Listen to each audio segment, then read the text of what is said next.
lagi bernama Doa Nalu. Ia tinggal bersama ayahnya, Mama Moa, dan ibunya, Dina Nipin. Doa adalah sapaan masyarakat Sika untuk anak gadis. Mama adalah sapaan masyarakat Sika untuk ayah, dan Dina adalah sapaan masyarakat Sika untuk ibu. Tubuh gadis kecil itu kurus, kering, dan nahan lapar.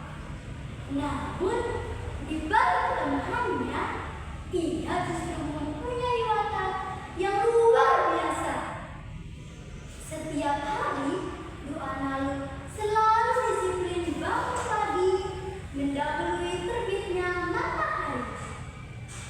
Di tengah angin fajar yang dingin, hal pertama yang tak pernah ia lupakan adalah berdoa dengan tulus kepada Tuhan Yang Maha Kuasa agar kelaparan di tanah Sika ini segera berakhir.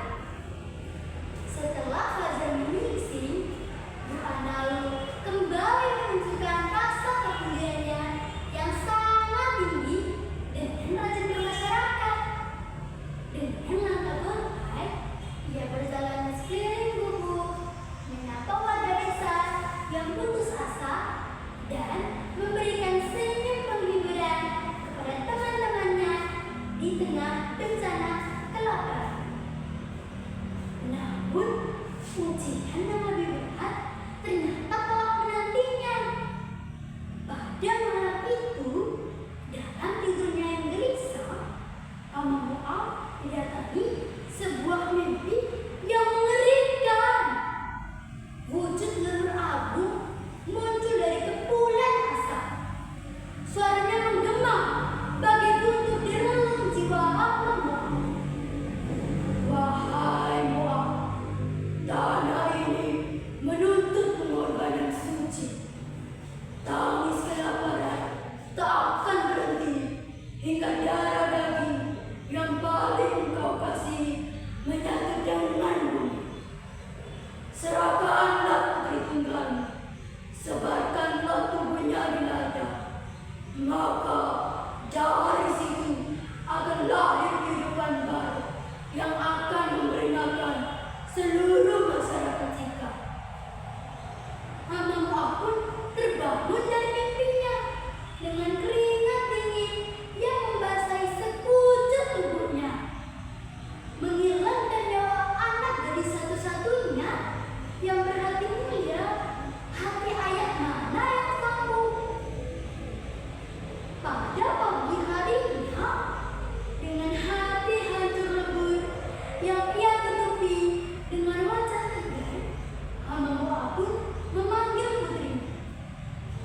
Doa Nalu, kemarilah nak. Panggil Mama Moa. Ikutlah bersama ayah ke ladang di lereng bukit. Kita harus mencari kare bakar. Siapa tahu ada sisa penyudah di bawah sana. Dina Nipin yang sedang bersandar lemah di dinding bambu menatap suaminya dengan cemas. Hati-hati suamiku, tubuh Nalu sudah sangat lemah. Engkau jangan terlalu lama membiarkannya terbakar terik matahari. Bawalah ia pulang secepatnya. Kemudian Mama Moa pun menjawab, kami tidak akan lama Ina. Aku berjanji kelaparan ini akan segera berakhir. Nalu anak kita akan membawa kehidupan untuk kita semua. Di tengah keadaan yang bagus dan risau, matahari membakar kulit. Tak ada satupun ranting kayu kering, apalagi umbi-umbian. Doa Nalu menatap wajah ayahnya yang sejak tadi hanya terdiam membisu. Ayah, kenapa ayah menangis? Tanya Doa Nalu dengan lembut. Di mana kayu bakarnya ayah? Tanah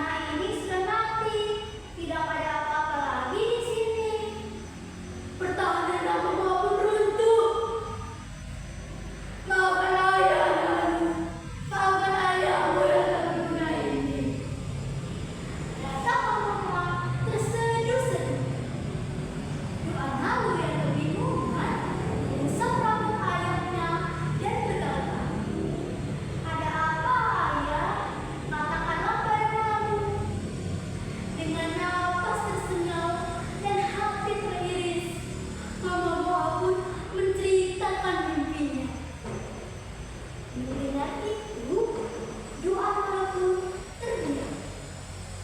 Dan keajaiban pun terjadi.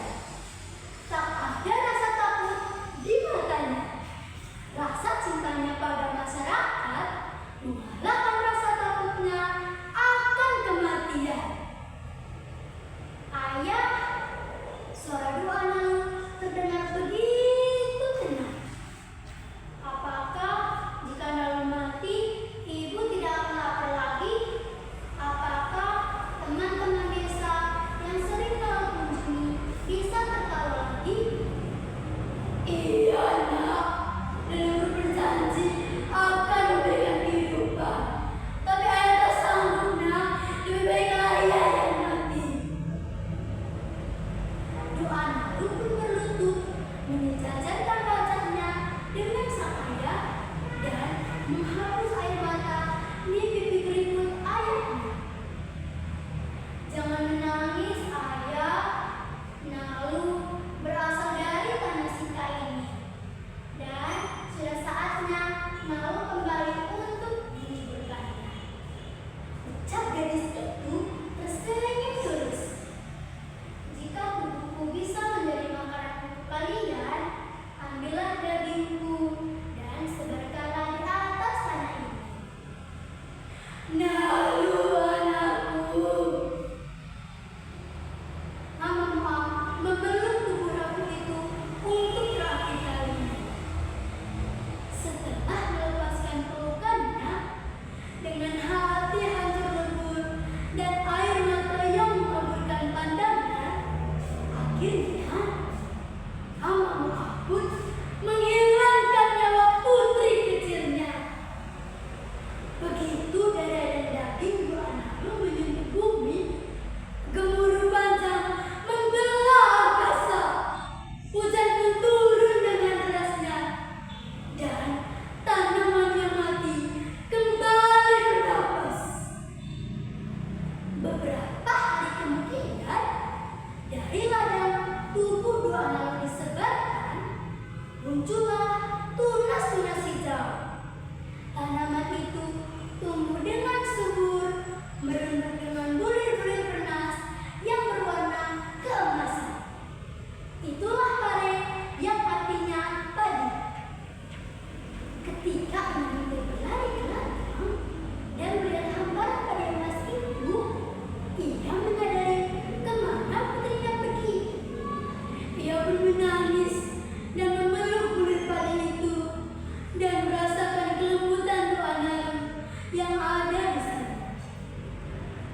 Berkat pengorbanan doa Nalu, kelaparan di tanah Sita pun telah berakhir.